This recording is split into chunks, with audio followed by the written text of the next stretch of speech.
Welcome back, guys. Today we're going to review the trigonometric identities.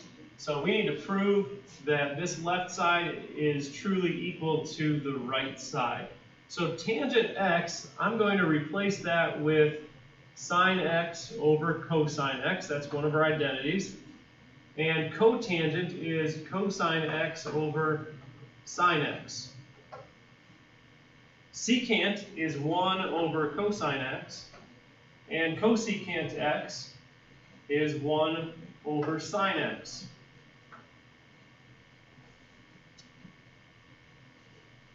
If I want to add these fractions, I have to have a common denominator, and here's how I can make that happen.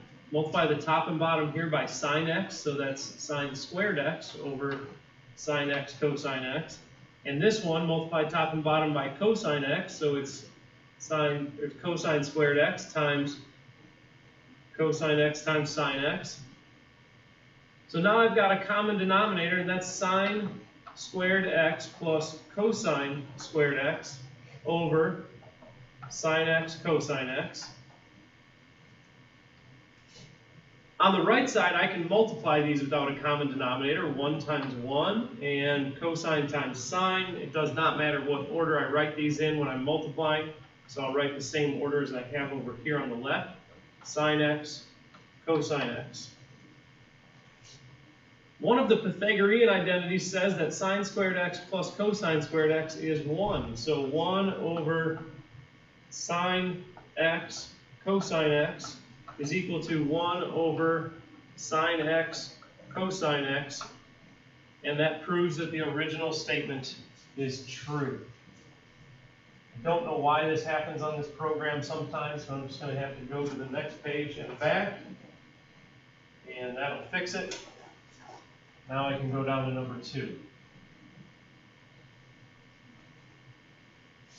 In number 2, secant, I'm going to change to terms of sine or cosine. Secant A is 1 over cosine A, and cosecant A is 1 over sine A.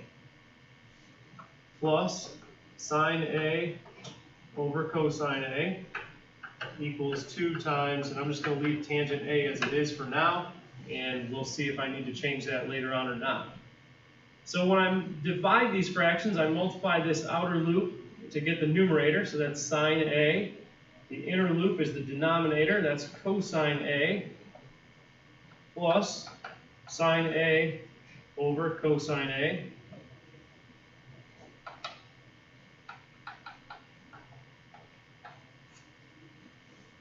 One sine A over cosine A plus another sine A over cosine A is 2 sine A over cosine A. And tangent A is the same as sine A over cosine A. So that's 2 sine A over cosine A. So I've gotten my two sides to match.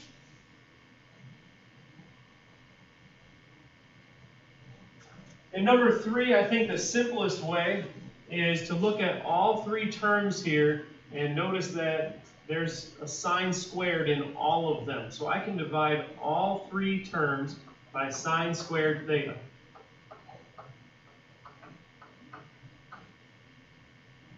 So I get 1. Here these cancel out, so I get minus cosine squared theta. And sine to the 4th power theta divided by sine squared theta is sine squared theta.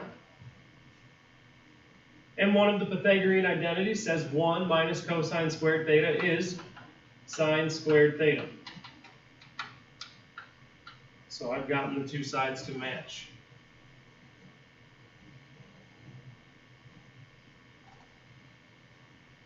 In number 4, I would change cosecant to terms of sine and cosine, so that's 1 minus 1 over. Cosecant is 1 over sine, so this is 1 over sine squared, and that's an alpha, equals cosine squared alpha.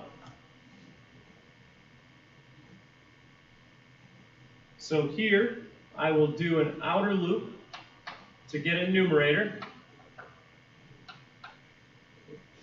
It's not a theta. There we go. And the inner loop is 1, so that's over 1. Don't need to change that. And 1 minus sine squared is cosine squared.